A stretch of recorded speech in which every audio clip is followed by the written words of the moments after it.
No crutches, I'm getting I know you are getting there. Can you swing a golf Is this club me? out? There. I think. You're right there, Rick, at the end. You're right Okay, there. good. Getting close, getting close. Oh, good. Good, good. Once that, you- Rob? I don't know.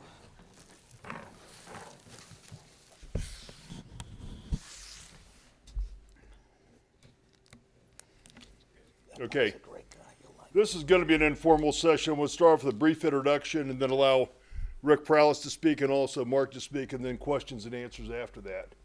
But first off, good afternoon. I'd like to welcome the Dayton VA Director, Mark Murdoch, and our local guests and vets to the City of Bellbrook. And to our vets, thank you for your service. I'm Mike Schweller, Mayor of Bellbrook, and in all disclosure, I am not a vet, although my son is.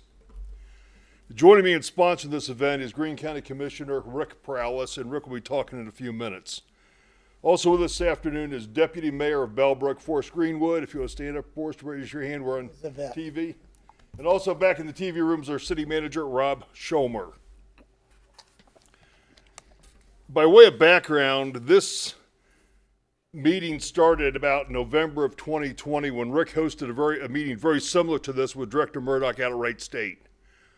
It was very well attended. It was a great exchange of information back and forth, and I thought it was very worthwhile. Questions were raised on where can people park at the VA? What about a short-term prescription refill? Could you pick it up versus getting it mailed to you? It was value added, and at that time I talked to Rick and I said I'd love to do something like that in the City of Bellbrook, and Rick gladly agreed to it. Fast forward the pandemic, and here we are today. So we appreciate Director Murdoch taking the time to meet with us, and we look forward to a worthwhile and open exchange of information. And again, this will be very casual. You can speak from your seat. You can come up here and talk. We've got mics up here if you'd like to talk, but we'll keep it open. Hopefully we'll have more people joining us as we go through the afternoon. Before we turn the podium over to Director Murdoch, I'll invite Rick Prowlis to address the audience. Well, Mayor, thank you. Is this working okay? Good. Thank you for asking to set this up. I think this is so very important. We have so many vets in our area. We do. And I talked to the wing commander at Wright Pat, because last time we had the base hospital commander along with Mark, but they're in a higher security level now, and it wasn't appropriate. I get that. He'll do it later. He loves this. But the fact is the VA system, all due respect, is tough to navigate through. It is difficult. And we have so many vets in our area, so many vets, and they don't get what they are allowed to have, what they are qualified for. You know, fact of the matter is, we talked about hearing aids, right? These guys can produce hearing aids for the qualified people. And I'll tell you what, anyone that's been in the military, aircraft mechanic, the air blast, guns, war, their hearing is not going to be good, right? So there are so many opportunities for our vets at the VA hospital. And I will tell you, we get a lot of, federally, there's a lot of pushback the VA hospital and helping. I will tell you this, our hospital, the fact that this gentleman is here today, but just they do an amazing job. And 9 out of 10 people that talk to me, it's positive, not negative. And I think that's a real feather in their cap. And the fact that he is out here, Director Murdoch is out here to say, hey, I don't care if one person shows up or 30 or 100 people. I will stay there and I will answer questions. I will hook them up with the right person in my organization. Just speaks to how lucky we are in Dayton as veterans to have this gentleman and his staff. And so just to expand a little bit more, because I want to get the star here soon, but what I keep emphasizing, this is not just for veterans. Quite frankly, veterans don't want help. Veterans, you know, they keep to themselves mostly. They don't like to ask for assistance. It's also for their family members, their kids, their neighbors, saying, hey, that guy served. He shouldn't have to whatever, right? He should have some, and for them to understand a little bit how the VA works, who to contact and say, hey, my neighbor's a vet. He served in Korea, and he has a problem with hearing. how can I help them? How can we help them? That's what we're trying to get the word out. And I brought a lot of stuff back there from the Greene County Veteran Services because that's one way to get in touch. We're all connected. We need to get better connected, but we are all connected. And if a vet has a need, let me say this, if a vet has a need, we need to help that vet, he or she, and we need to make sure that we do everything in our power to help them out. There is no reason to have homeless vets out here, vets that have post-traumatic stress, not being treated. We have resources, and we have to let them know. So, again, Mayor, thank you, and your council for supporting this because, you know what, and we said this before, Mark and I, if we go to every city and we do this and we have 10 people show up, that's 10 people we're taking care of. So, God bless our vets. Thank you, Mike. Thank you. And the rest of the council. I know you're a vet, and you have 2 or 3 other vets on council. Correct. At least 2. At least 2. Please thank them for us. And with that, I want to introduce my dear friend, Mark Murdoch. He is the director there. He's been there 3 years now? Just over 2. Okay, I close. came with COVID. Good for you. He's a local guy. He comes from this area, and he cares. You don't have to be a rocket science to do this. He cares, and he listens. And that's one of the reasons he's here. And I cannot thank him enough for what he does for our vets throughout the region. A vet's a vet, whether they come from Bellbrook, Sugar Creek, Beaver Creek, or Xenia. A vet's a vet, and we need to take care of them, him or her, and their families. And this guy, that's his philosophy as well. And so it is absolutely my pleasure to introduce my good friend, the veteran director for the Dayton VA Hospital, Mark Murdoch. Rick, thank you for that great introduction. And Mayor, we were just so appreciative to be here, and thank you for hosting today. And Thank you. one of the things that I'd like to give you as a thank you for our appreciation for all of our employees at the Dayton VA, which we have nearly 2,200, and we serve 43,000 veterans, is a book on our history. I know Thank you. many of you may have heard this before, but we are one of the first 3 original VAs in the United States here in Dayton, Ohio. And when President Lincoln gave us this great mission to take care of, Dayton, Ohio was a wonderful place for it to start. So we have a long history here. We have a tradition of caring for veterans and being a place where for many years we started out as a veterans home, and we still believe that we are the medical home for all of our veterans. So thank you for hosting.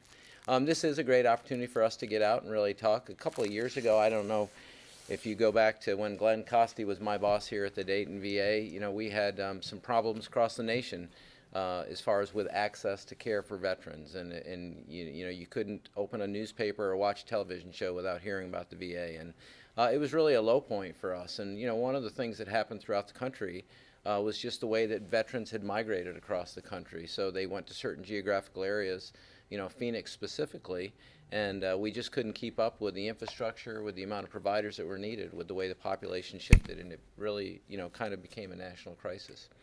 And at that point in time, we had a new secretary, Secretary Bob McDonald, who was he was the CEO from Procter & Gamble. And he came and led us, and he led us in a whole different way than I think we'd been led in a long time. And one of the things that he had done is he said, it's really about the trust level that we have with veterans. It's really about the relationship between the veterans and the VA and how we work together to improve and enrich their lives. And at that point in time, he said we really need to know what that trust level looks like. And he started this process where we measured the trust level of all of our veterans. And we use this program that we call today V-Signals. But when we started out, it wasn't so great. We were at about a 40% trust level across the country because of some of the problems that we had with access and care. But over the years, I'm very proud to tell you, today at the Dayton VA, we have over a 92% trust level with our veterans. And nationally, we have over a 90% trust level with our veterans. And we've worked hard at that. We work hard at that each and every day. But our goal each day is to partner with veterans to do what we can do so veterans can do what they can do to work together to really improve their lives and optimize their health. At the end of the day, we all have an expiration date. And our goal is for everyone's life to be with those days to be as fully as full quality and quantity that they can be, and that's one of the things that we want to do to partner with our veterans each and every day. I don't want to go into a full mission brief. I really want to spend a lot of time talking about things you want to talk about, but I can tell you we have a full complement of services at the Dayton VA, and many veterans use us at different times of their life based on what they need. A lot of folks that have shied away from the VA for a long time just because they either had other health care coverage, or they had TRICARE coverage, or coverage through their employer. Many times when they get older, like they have the white hair like I have, they start to realize that they're not hearing quite as well as they did, or seeing quite as well as they did, or they're on more medications than they ever imagined that they would be on in their life, and the expense of that. And we are a good option for all veterans, but we have a full portfolio of care. So whether you need primary care, whether you need specialty care, whether you need an operation, whether you may need long-term care and nursing home type care in one of our situations, or if you need residential rehabilitative care. A lot of folks, veterans especially, struggle with drugs and alcohol issues and other issues, and we have got great providers to take care of all of those things. But the first thing is we want veterans to get in the door, and like Rick said, many veterans don't realize the amount of benefits that they have. So one of the things that we always want to make sure that we do is reach out and say, if you have any questions, ask. We'll try to get you pointed in the right direction when it comes to your eligibility. But Vietnam veterans, for example, there's many folks that never utilize the VA, and because of their service, they're automatically qualified. Many of those at the 100% service-connected disability level. So it's a complicated process, but we're here to help everyone understand what they're eligible for, and then once we get them in the door, to really partner with them to improve their health. So the key things that I wanted to focus on a little bit today is just kind of a current snapshot is one of the things is COVID. We're coming out of COVID. Thank goodness we're all able to not wear masks today. But it's still out there. We still have patients in our hospital each day that have that. Vaccination or non-vaccination gets to be a political issue sometimes in our country, but what I can tell you is the veterans that we see that we end up having to be hospitalized are usually veterans that are non-vaccinated. They're up in age a little bit, and they have other comorbidities. So, all I could tell you is the best thing to do is manage your own personal risk. If we were to endorse anything, it would be to endorse getting vaccinated. But once again, thank God this is America. It's a free country, and people are free to choose. But from what we see, for your own personal safety, you have to manage your own personal risk. A couple other big things that we have going on in the VA right now is one thing you'll hear a lot about, not so much in Dayton because of the recommendations that are out there don't affect us in a negative way, but it's called the AIR Commission. And the AIR Commission started out of the Mission Act from a couple of years ago. And basically what it is a global look across the entire country about our infrastructure, about where services are delivered, where the population of veterans are, what are the quality of services that are available in each particular geographical area, or what we call markets. In some areas of the country, in our particular Vision 10, which are the states of Ohio, Indiana, and Michigan, we have three sites that are really going to be affected in a big way. One is Chillicothe, one is Battle Creek in Michigan, and another one is Fort Wayne in Indianapolis. But for Dayton, the recommendations were that they wanted us to expand on the first set of recommendations. So what that means for us is that in southern Ohio, we would really partner together with Cincinnati, Columbus, Chillicothe, Wright-Patterson, and we would really look at how we serve veterans in this particular area, and we would expand at Dayton in our community living center. So we would expand the number of beds that we had, nursing home beds that we have in our facility to support more of the region. Also in our residential rehabilitation program, a new community-based outpatient clinic up in Shelby County. So really for Dayton, it's all about expansion. For many of you military folks, it kind of resembles a BRAC process, except for in BRAC, the mission would leave the community. In this process, the mission will never leave the community. There'll be resources to take care of veterans regardless of what community you're in across the United States. But they will be, probably configured in certain geographical areas differently with different infrastructure and reliance on some community care there. So A couple of the other big initiatives there are about our partnerships in research and education. Our community partner in education is the Wright State School of Medicine, the Boonshoff School of Medicine at Wright State. They're a great partner for us, and quite frankly, the medical school here at Wright State was really started because of the relationship with the VA. So our history goes way back, and those young men and women that serve our veterans each day as residents and medical students do a phenomenal job.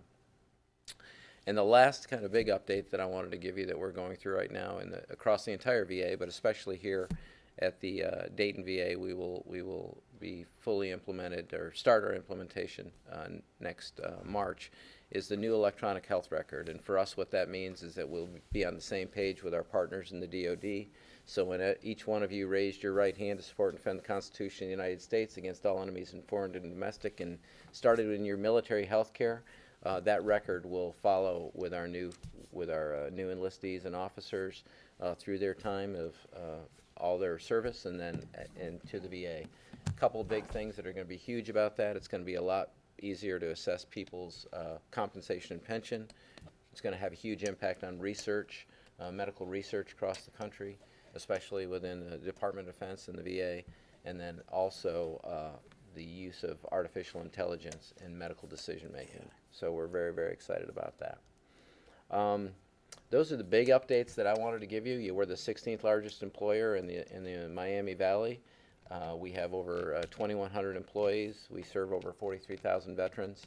And once again, the key things that are important to us each and every day is the access to care that you have, the quality of that care that we deliver to you, your satisfaction with our care, which is paramount, and our employees' satisfaction as far as how they work together and partner with you.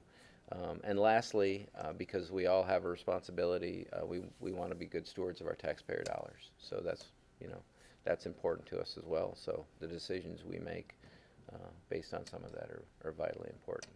So if you don't mind, I think we'll open up the floor. Questions? More about you guys. If I may. Sure.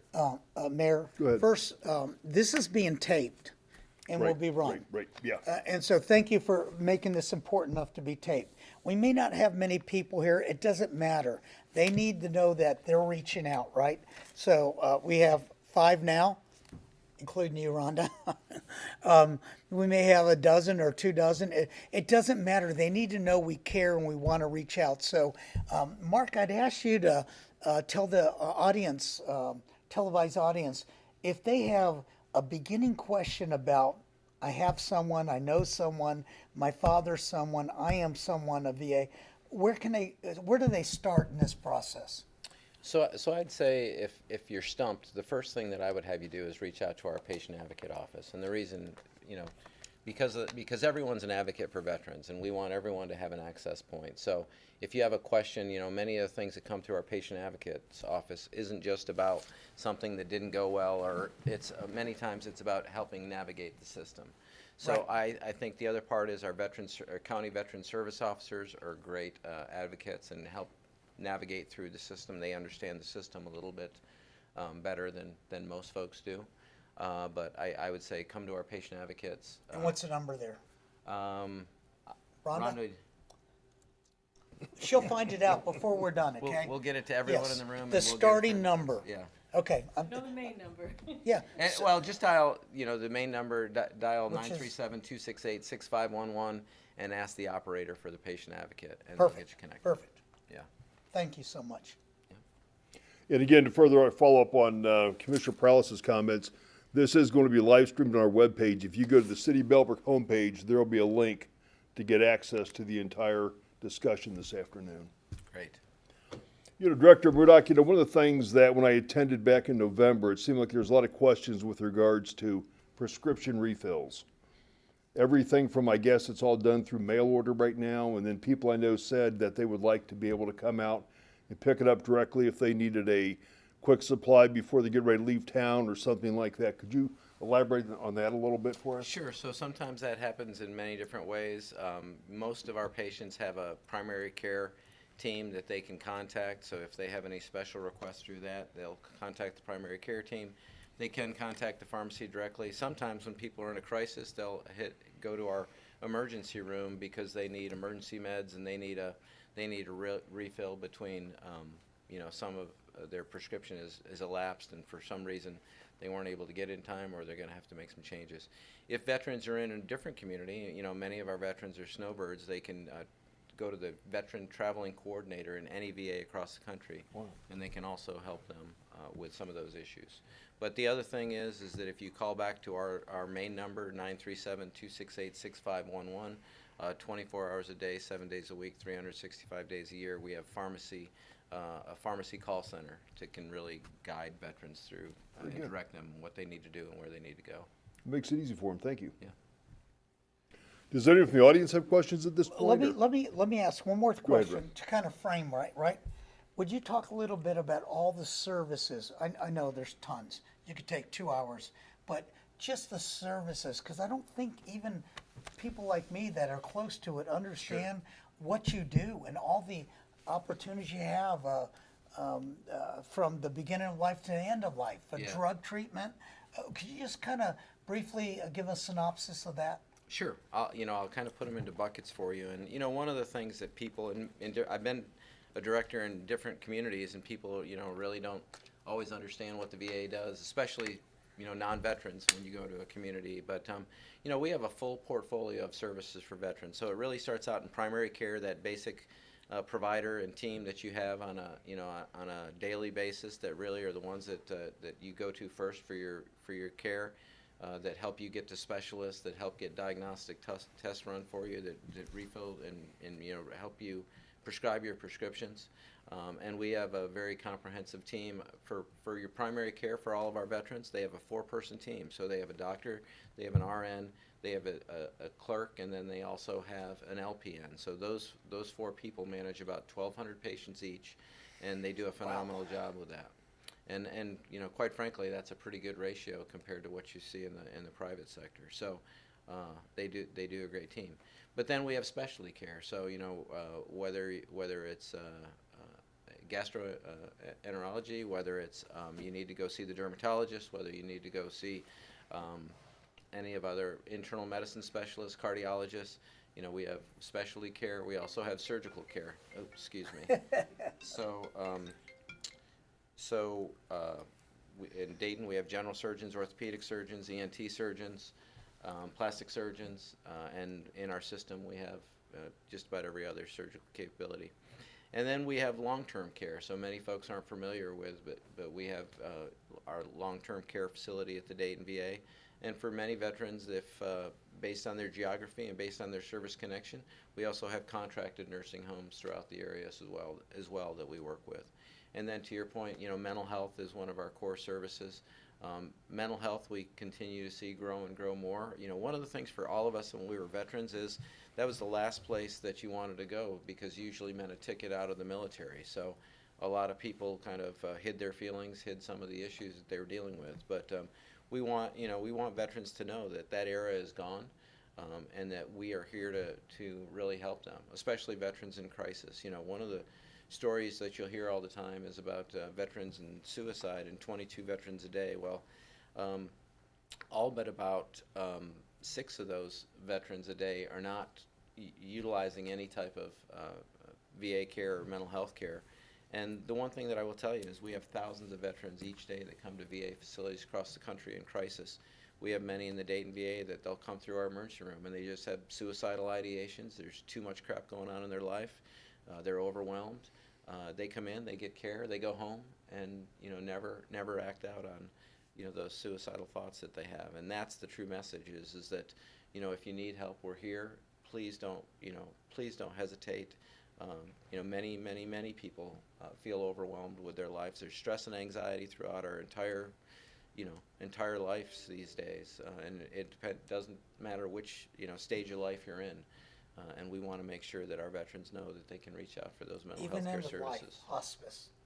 We do have an end of life. We have hospice service. We're going to have a new hospice unit that we will be unveiling this summer. But we've had a hospice unit at the Dayton VA. Phenomenal benefit, and our folks do a tremendous job. We have home-based primary care. We have caregiver support. So sometimes, if a veteran wants to stay at home but needs help, we have home health nursing. We have home health aides that can come in and do some different services for them. So very extensive. And I guess that's the one thing that, you know, is different is that we are so complex with all the services that we have that are available to veterans. And I guess, Mayor, that's the one thing I want to get across before you get into questions. Absolutely. How comprehensive their care is for veterans. And it's, again, Mark said years ago there was a lot of fuss about not taking care of our vets. I think that's in the past. I think we keep getting better and better. And that's not me talking, that's me hearing from my constituents. So I just want to get that out there before we ask And the questions. vets seem to like it too, so you're getting high satisfaction ratings from the vets as well. We are, but you know, I mean, our goal is to learn and improve every day. So we sit with our entire leadership team every morning, and so every comment that we get from veterans, good, bad, or indifferent, we see, we act upon, you know, and we take a look at every single one. And you know, there's times when we may miss the mark, but you know, our goal is to get in there as quickly as possible and to get it straightened out and do the right thing. So. Thank you. My name is David Bowser. I enlisted in 1970 at age 17. The United States Air Force. I spent 4 years in the Air Force, 2 overseas tours. When I got out, I took advantage of the GI Bill of Rights. I was able to get through undergrad and almost all the way through graduate school under the GI Bill. Bought my first house with a VA Good for loan. you. So there might not have been open arms thank you from the community, but our government was there to meet those immediate needs. I've been very fortunate in my life to be in a professional environment. When I had health care available, when I got eligible for Medicare, I switched over to Medicare. So, you know, what I've seen of the VA healthcare system has been from an observer and not a participant. But I just want to take a step back and not look at the medical, but look at the whole campus that is there. The National Cemetery there, what a beautiful, Yes. cemetery. The Honor Guard that volunteer to give those last moments of respect to a loved one that's gone for that. I've been in the hospice visiting patients. It's top notch. I mean, it really is superb care that's given to a veteran who is ready to pass on. I have an uncle who passed away at the VA, a World War II veteran in the Navy, served on a minesweeper. How he survived, I don't know, but he got to the point in his life where he needed care. Medicare was not adequate. He had a level of disability related to his military service. So he reached out to the VA, the one in here at Dayton, and had several years of nothing but excellent care. When the care wasn't readily available, the VA put him into Miami Valley or wherever there was a place to put him. That were there. The home health care that he received, money couldn't buy that level of care. I mean, it was just that good. My wife's father, another Navy veteran, who died in his early 60s, not yet ready to get the Medicare, but because he was unemployed, the financial need was there, he received his last care through the VA. So, Mr. Murdoch, I can't say anything bad that I have seen or have witnessed from the Dayton VA. And you're right, your opening comments at one time, you didn't want to go to the VA. The level of care was such that you just didn't want to go. But it has gotten to the point where it is really, you know, if I had a need, I got an excellent Medicare plan, I don't have a disability, but if I had a need, the VA would be the first place that I would reach. So, Mr. Mayor, thank you for your facilities. Rick, you're always there for us. I mean, my gosh, yeah, I couldn't ask for a better representative. I know you're a veteran yourself, so you've got skin in the game, so to speak. Mr. Murdoch, thank you so much for coming out. I know you're not the guy that was on the A team. That was another Murdoch. Yeah. For that, but you know, I didn't come here with any immediate needs or whatever. But I just want to say that I and my family support what you are doing at the Dayton VA, and for our federal government for putting a focus and part of our wealth into providing care for those who otherwise won't be able to get it. So, thank you. Well, David, thank you so much, and thank you for your service. But wow, this was a paid advertisement, and we really appreciate everything you said. And you brought up some great points that, unfortunately, because of because of the way we're organized, you know, we don't. I don't do probably as good a job as I should, but you know, the burial benefits that we have through the National Cemetery are some of the best in the world. And it's one of the things, unfortunately, for us veterans, we don't like to think about or talk about, you know, most of our life, and until we really need those, we don't utilize, you know, we're not involved in that decision as early as we should be. But tremendous benefits. Our hospice benefits are outstanding. Our educational benefits are outstanding. You know, for folks that have used the GI Bill, our housing benefits are outstanding. So, you know, one of the things that we always say is that there's no country in the world that have their men and women raise their right hand to support and defend the Constitution of their country and go to other places on behalf of others like our country does. And there's no other country in the world that has a system like ours to take care of them. So there's really no comparator to the VA when you look across every other country through the world. And thank you so much for those comments. You know, I can tell you, one of the things I say to our people all the time and all of our veterans is that my father was a World War II veteran. He utilized services in the VA, and this is now my father's VA. You know, but I can also tell you is the mission that President Lincoln gave us to take care of him who had borne the battle and the widow and his orphan, that the impact of the care that we have has the ripple effect on families, on communities. My father was a better father because of the care that he received. He was a better husband. He was a better, you know, worker in the community because of the way that the VA partnered with him on some of the issues that he had to deal with in his life. And hopefully we continue to do that for all of our veterans. But thank you so much. Those are very kind words. I will add on to that, if I may, Mark. And I couldn't agree more. What they're doing now, what Wright Pat's doing, and I said at the beginning of this, Wright Pat couldn't be here because of the security issues. But the fact is your average taxpayer is going to say, well, you got the vet over here, the VA, and you got the Wright Pat Hospital here. Why do we need two? Why aren't we working together? Well, they're working together. I don't know if you want to talk a little. I'm one of the guinea pigs, right?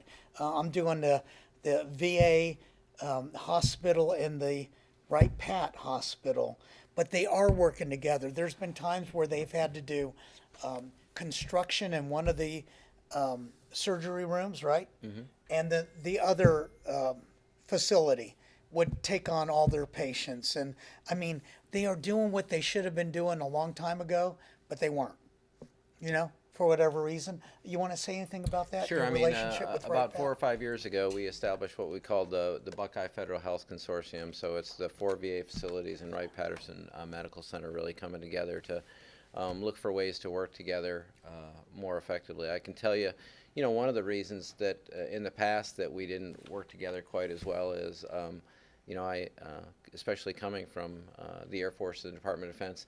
In the Air Force, all of our leaders moved every 2 years. So, you know, we would, at the leadership level, we would have maybe a cup of coffee together, and then the people that you met would be gone again. So it was really hard to develop those relationships and do some things strategically. But what we've done over the last 5 years is that they've provided a lot of inpatient care. So we've had veterans from Chillicothe, Dayton, Cincinnati, and Columbus that we've sent to the Wright-Patterson Medical Center, and we've also done we do their mental health care for all of the active duty folks that they send to us. We also partner with surgical services and many other services. So.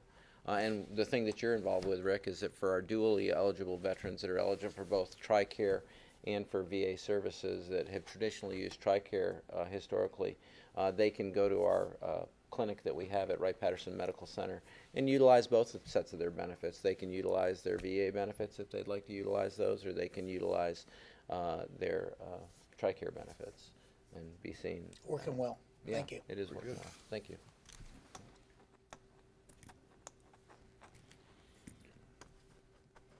Any other comments? Yes, please. How you guys doing today? Thank you so much, Mr. Mayor, Mr. Councilman, Mr. Commissioner for hosting right. this. Thank you for being here. My name is Eric Price. I was a 25-year military veteran. I appreciate you addressing some of the military suicides. I can think of 3 names off the top of my head when it comes to individuals that have committed suicide in the past few years that absolutely no reason, for them to do it. I've lost way too many brothers. I'm sure everyone in here, that's a veteran probably has lost brothers and sisters to suicide or other mental health emergencies. I would say my question to you is, what is Ohio doing to partner with the VA right now? If you were to download some of the information on the VA site, the most recent information is 2019 that I could find. But when it came to Ohio, we were the second highest in all the surrounding states when it came to veteran suicides. The only state that was higher was West Virginia, and their civilian suicides were probably about, I want to say, 8 or 9 points higher than they were in Michigan, Pennsylvania, Indiana. So they already have high suicide rates in that state. I'm kind of curious what we're doing here in Ohio specifically for the veterans, since we have such high suicide rates comparatively to the rest of the states around us. We kind of don't want to be the ones leading in the Midwest when it comes to suicide. And I know Ohio wants to attract more veterans to retire in the area, or veterans to come back to the area. We have a huge problem with our youth basically growing up here and then moving to the coast, so we have a bit of a brain drain. We're spending all this money on our educating our kids, and they're going to other places. What are we doing for the veterans that are basically doing the same thing, bringing them back, preventing suicides, those kind of things, in partnership with the state of Ohio? So I think, one of the key things that we partner with our DoD partners and the community, as far as we have mental health summits where we all kind of come together. The biggest focus of our education really gets to be to everyone as far as to looking for the signs and symptoms. And if you're in question about whether somebody is suicidal under a certain amount of stress, not being afraid to ask. I think that's one of the things that people, how do we all partner together as a community to make sure that we reach out to those folks, and when we see those signs and symptoms. Many times you don't see those signs and symptoms. I don't know about the folks that you've experienced that with in your life, but I've had some friends that, we all miss the signs and symptoms. But, the biggest message that we have is treatment works. It really does, and that we want folks to engage. And we all have a lot of things in our lives, and once again, the amount of anxiety that's in our society right now is just off the charts. Whether it's about politics, whether it's about somebody trying to sell you something, whether it's about any aspect of your life, people are inducing anxiety to try to get people to feel bad about themselves. Whether it's what you purchase or not, those types of things as well. So the other things that we really try to do is to help people manage that anxiety and manage that depression. And not just through drugs and alcohol. One of the things in the VA that we want to, really people to understand is a whole health approach. That's, drugs and medications is, the answer for some folks. But what we want people to do is develop those strategies, whether it's meditation, whether it's, breathing, whether it's exercise, whether some of the things that they can do to help manage that stress. Because it's very complex. It's about physical wellness, it's about mental wellness, it's about spiritual wellness, and we are really trying to look at it from every single angle to try to partner with veterans. Thank you for your service, if I may, Mark. What you said earlier is there used to be an issue if any military member would say, I have an issue. I think I have some issues here. I'm depressed. Right away, they slide off the fast track. Also, as well as with family abuse, if anything came up, they'd fall off so no one talked about it. It was right. No one ever said anything. We're starting to realize that everyone has those issues. Everyone has problems. To what extent, we don't know, but it's okay to find out. So recently, Ohio, we passed a bill that made it a requirement for, not quite the same thing, but it's in the category for abuse, family abuse that's reported on the base to be reported outside in the community and vice versa. If it's in a community where they don't let it get on the base because I won't make major, I won't make lieutenant colonel. We're doing that. So, because the ones that suffer in situations like that is not only the member, but of course the family, the wife and the children. And there's been murders. There's been really bad things happening. Jody, are you leaving? Yeah, he has lacrosse. Can you say for a second? I want you to say something to Mark. So I think they're making a big difference. We are making a big difference, a state with them, on just saying, hey, it's okay to have issues. We all have issues. and we need to talk to someone, and he's got the folks to talk to. Jody, I wanted you to say something if you would. I'm sorry, I didn't mean to cut you up. We'll be here. But her dad is, I don't know if you know, Pee Wee Martin. He was a World War II vet, jumped in World War II. Grandfather. Oh, gosh, I'm sorry. Yes. But just recently, I just want you to note this. Well, I saw your dad yesterday or the day before, right? Grandpa, the day before. And what did he have done with the VA? Well, I take him to the VA all the time, He's 101, and almost. yeah, the service is great all the time, so I appreciate that. And just recently, he has in-home health care twice a week now. So, and like picking him up, driving him out there, I'm super busy. It's a haul, but we get there and we're in and out, and it's great. So I appreciate it. Well, thank you for staying. And we're working on his hearing now. Okay. Hearing aids? That's really his only disability, is that he can't hear well. You've got to meet him. He's So, amazing. He's doing better. I mean, we went last week for hearing, so hearing Great. aids are on their way, new ones. But, yeah, but thank you. Thank you. Thank you for for coming. Jody. That's okay. Thank you, I Jody. just want you to hear that. He's an amazing guy. I saw him at Walmart a couple of weeks ago, pushing the cart, you wouldn't think that he's that old, Sharp as a tack. but, and I've talked to him many, many times. I mean, he is an icon of the community. I mean, really, No question. jumping out of airplanes. Why did he jump out of a good airplane? For that, Sir? but, he's doing things, trying to be as self-sufficient at that age. And again, it has to come Amazing. from keeping that whole health book. Yeah. Mission. I have a question, and first I'll direct it to Rick. Here in Greene County, we have a little over 16,000 veterans.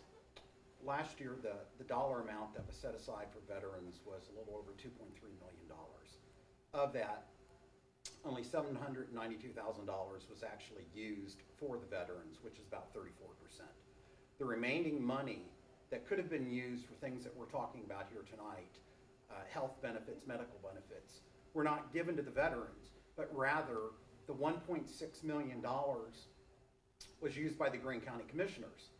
Now, this has been going on for years in Greene County. Over the last 10 years, there's been approximately $14 million spent on services that should have been for the veterans, yet the money was taken, instead of being used for the veterans, it's being used for, and I'll quote Rick here, on the 4th of July of all days, on 4th of July in 2015, Rick stated that the veterans couldn't have all the money, because if they gave the veterans all the money, then the sheriff's department wouldn't have enough money to run, nor would the Greene County Auditor's Department. So I guess my question is to Rick, why are we taking the veterans' money and using it for something other than veterans' benefits?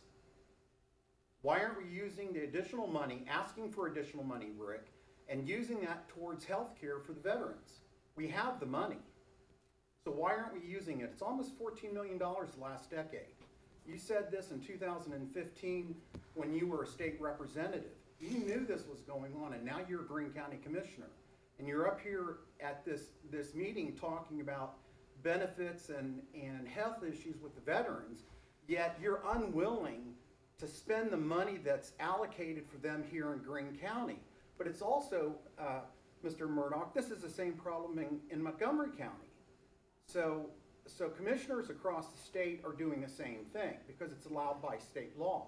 But Rick, why are you not, since you're such a proponent for the veterans, why are you not issuing the Veterans Commission here in Greene County the money? Because when I went and talked to the Greene County Commissioner, or the Greene County veterans, they were unwilling to ask for the additional money. And from what I gathered, they're afraid to ask for the additional money because they're afraid that their 5-year status on the Veterans Board will be taken away from them.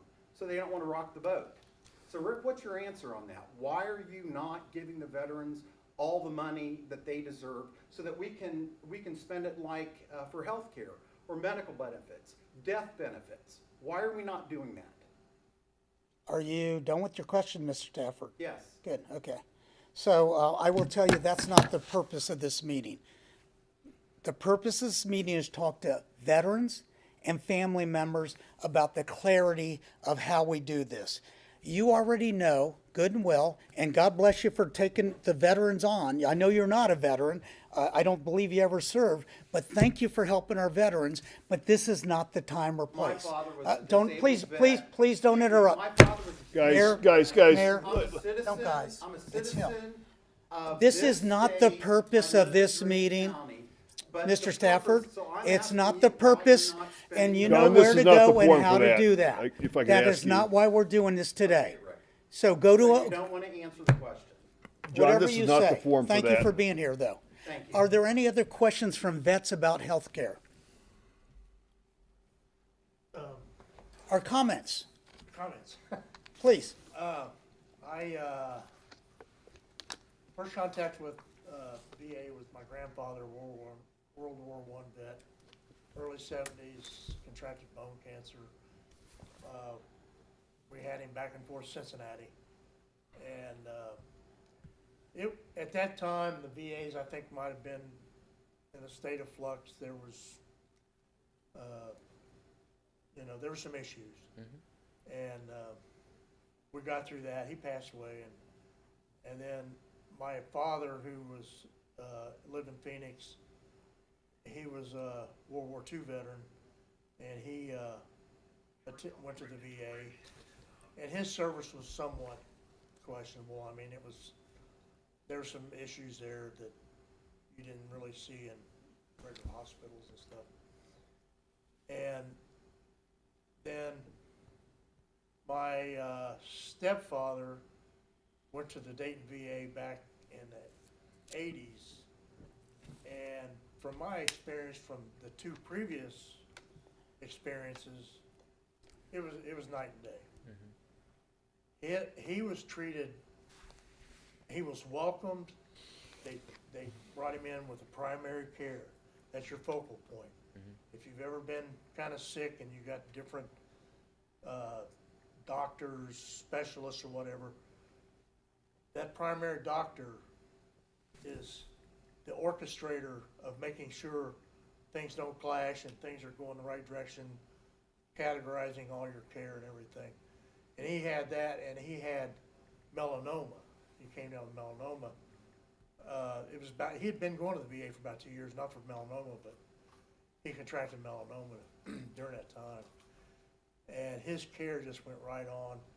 And some of the things that they actually didn't have at the VA, they sent him to Kettering.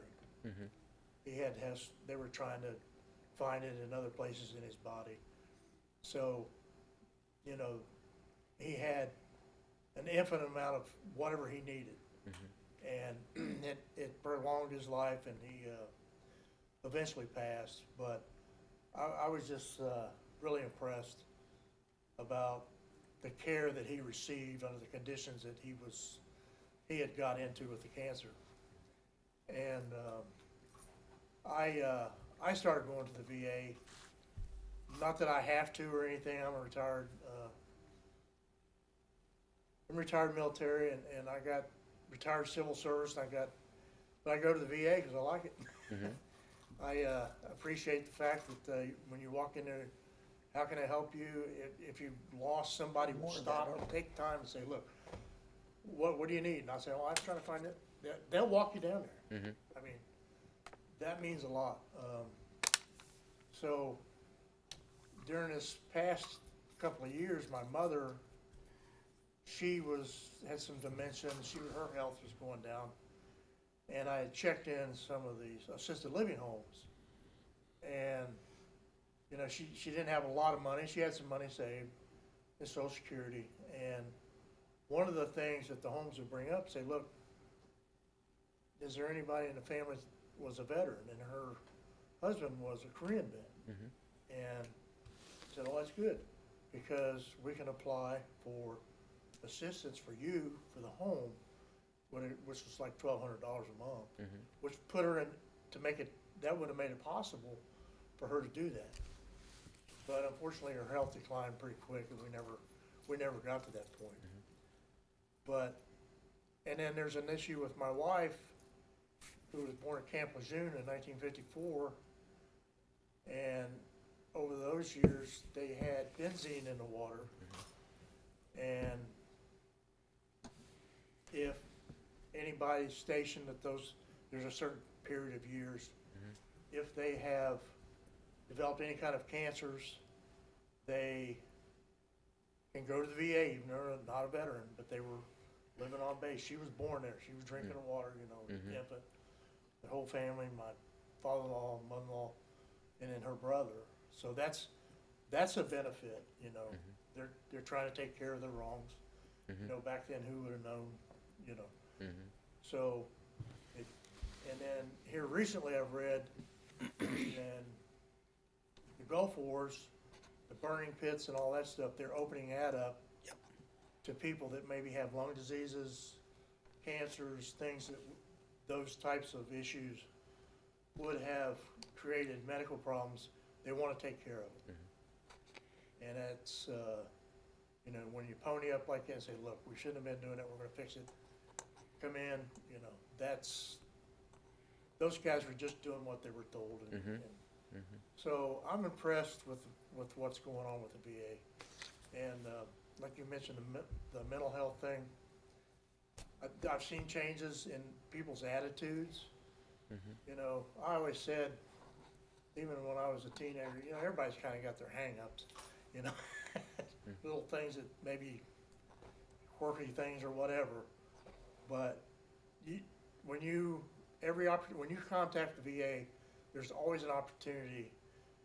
They always question you, is there something, you know, you feel bad, is there anxiety or anything? If you do, come on, call this number, take care of it. And the other thing about the VA is when you've been in the military, you have some camaraderie, you know people that's in the same situation that you are.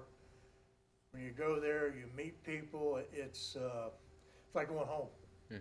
So that's another good reason to use VA. So I just, if it wasn't good, I wouldn't say this, but I think it's a great place. Well, thanks. And when I go up there and I see private fare, I think there should be some more talk about that. That's a unique story. Yeah. And Monument Avenue and the whole thing is just a great story. President Lincoln, you know, Civil War, all that history is there. Yeah. So we really got something great here in Dayton. So. Well, Forrest, I appreciate all those comments, and you kind of hit on a couple of things that kind of spurred some things for me. Number one, you talked about when you know, when we don't have the services available, how we use our community partners. We have some great community partners here in the Miami Valley. I mean, Kettering Healthcare System and Premier Healthcare Partners. I mean, for all of us, you know, we live in a great area for healthcare, and we're very fortunate for that. And we partner with them when we need to. And they do a phenomenal job for us. And I think that's one of the great things that happened with the Mission Act a couple of years ago, is that it's a lot easier for us to, when we have if we have a problem with access or we have an issue with quality in a particular area or anything, you know, we can rely on our community partners to really make sure that our veterans are taken care of, and that's huge.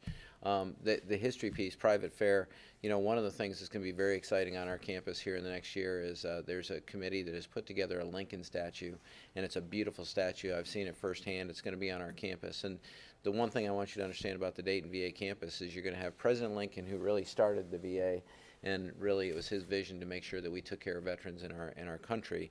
He's going to be sitting there, and then we've got the folks from the National History Center that will have the whole story from the beginning until where we are today, telling the story about veterans benefits, and not just health care benefits, but about educational benefits and burial benefits, and the entire story, and what we've done with President Lincoln's mission. And then to top it all off, you know, we've got a modern healthcare facility providing great services and a great national cemetery on our campus. So it really, we will have the whole picture there, and we're very excited about that. And the folks from the National Cemetery or the National History Center, they're doing a great job to really get started to make sure that we tell that story here in Dayton, Ohio. Thanks, Forrest. Thanks. Sir? You have any comments? Please. My name is with ASA in Heilbronn, Germany for 2 years during the so-called Cold War. But if you'd have been there when the Hungarians revolted, you wouldn't have thought that it was very Cold War. But anyhow, this brother talked about veteran suicide, and that subject is a very close thing to my heart, for my own families and whatever. But the VA has been very good to my family, as far as that's concerned, because my older brother just passed away in the last 5-6 years. But he took 38 pills every day to stay alive because his pancreas died and other health issues that he had. And I have a great admiration for the VA here. When I got out of the military, there wasn't a safety net like there is now, and we didn't have any insurance. So I went there for 12 years, and I was treated very well, and had medicine, had care, and whatever.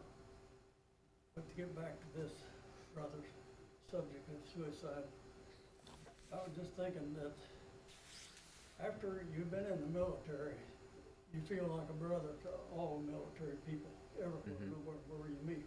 Amen. If we had some kind of a organization, maybe like the VA, that would establish a roster of willing brotherhoods, that when these people come in, like Brother Rick has said, they fall out and are lost in the shuffle. If they were assigned to another veteran someplace to be a brother and to be on call, so to speak, and have camaraderie along with their professional medical care and whatever, it might save lives. So that would be a suggestion. Yeah, If you might want to think about something like that. yeah. I'm sure you get enough volunteers. No, that's a great point, and we do have some great volunteer organizations, and many times those folks are coming through the American Legion posts, the VFW posts, the DAV posts, the red, white, and blue folks. So a lot of times what veterans do is through those organizations, they do partner with us through what we call, we used to VA Voluntary Services, and they do. There's some fellowship there that's really happening, and the Air Force Sergeants Association, I can go on and on. There's about 35 different organizations, but you're exactly right. You know, one of the things, especially in the Miami Valley, is, you know, all veterans didn't have, I had a great military experience. The military was the best thing that ever happened to me in my life. And you know, probably for Rick and some others as well. But it's not that, wasn't that way for everyone. And you're right, we do need to really look out for one another in a very special way. And that's one of the things I think we can do a better job. You know, we've got a lot of veterans in the community that are, you know, their adjustment after the military, their affluence after the military has been outstanding. But there's some that I think you talked about a safety net, and for some veterans, the VA has been a safety net.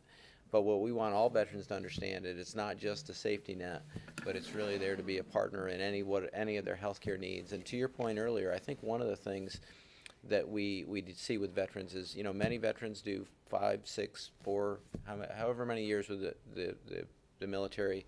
They get great jobs in the private sector. They have great, you know, they have health care for their children and for their spouse, and you know, so they use that private health care. They don't use the VA for the services that we have.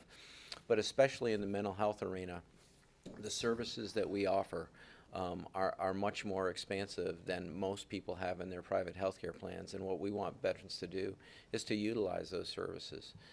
And one other thing that we are really seeing some breakthroughs on that we think is the convenience of those services and the privacy of those services through telehealth.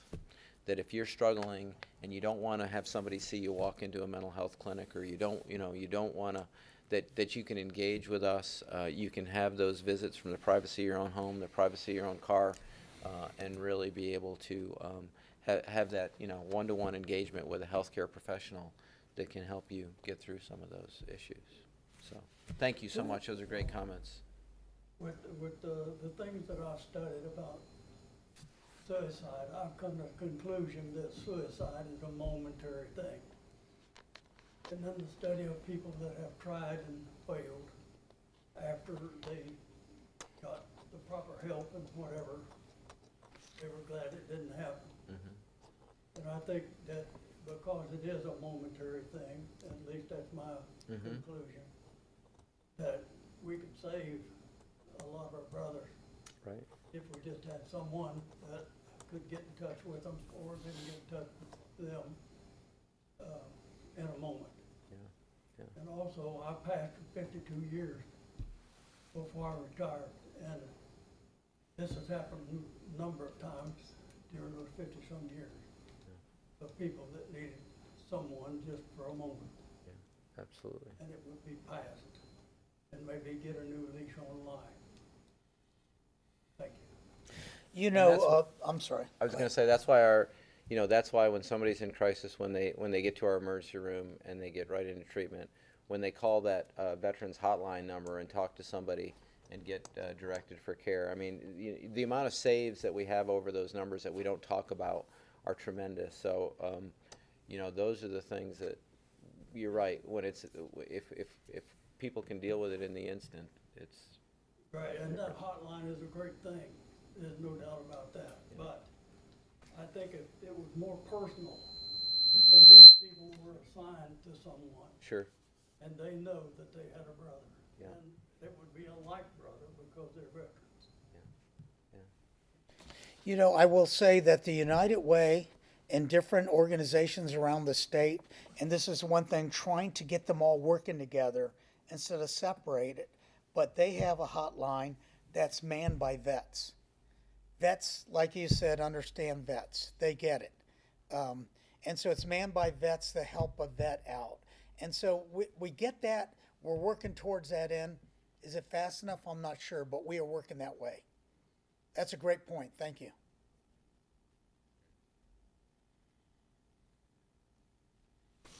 Any other comments on the VA healthcare system?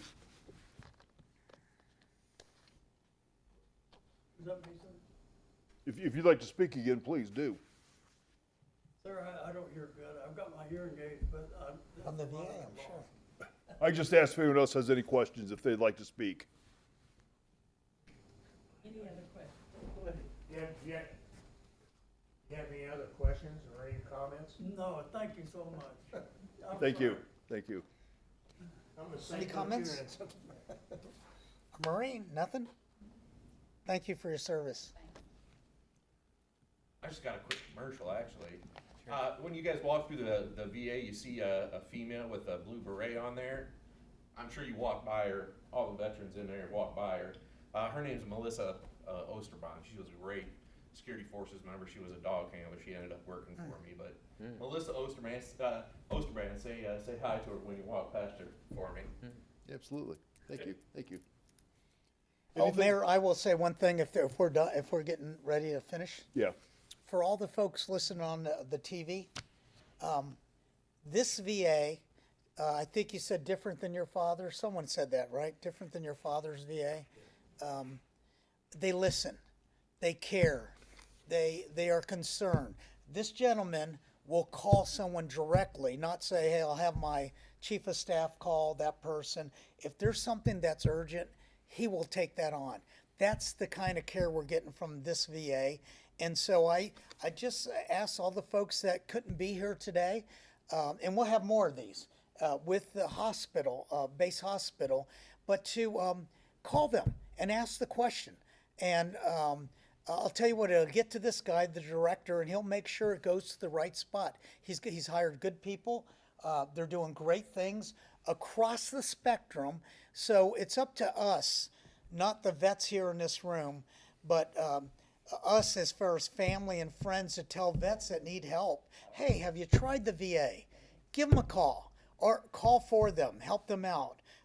We got all kinds of Veteran Services Commission can get them transportation, and we're working on transportation to be more collaborative, right? But there's a lot of opportunities there to take care of our vets that I think that many of our vets just aren't aware of. including suicidal tendencies, drug abuse, that they can help us with. So I just say anyone out there listening, take this opportunity to call and find out what they can do and how, and start taking the steps to help your vet, your husband, your wife, your child, whatever it may be, because we got to take care of the folks that took care of us. That's it, Mayor. Thank you, Rick. for Thank you, doing Rick. this. Thank So you any all other so much. questions, we'll wrap up. And again, for the veterans in the audience, as well as those watching the live stream, thank you for your service. Thank you, Director Murdoch, for coming out today, Bellbrook. We appreciate it. Thank you so much for hosting us. Thank you, Rick, for helping us set it up. We appreciate that too. Thank you. And thanks for attending to be with us this afternoon. And again, this will be live streamed. It'll be on our website. It's on the homepage. You go ahead and click on the main stream and get access to the video. So thanks a lot. That's great. Thank you, folks. Thank you guys for being here. God bless. Good job, man. Always a pleasure. So Yeah. I'll set another one up with the, Sounds good. hey,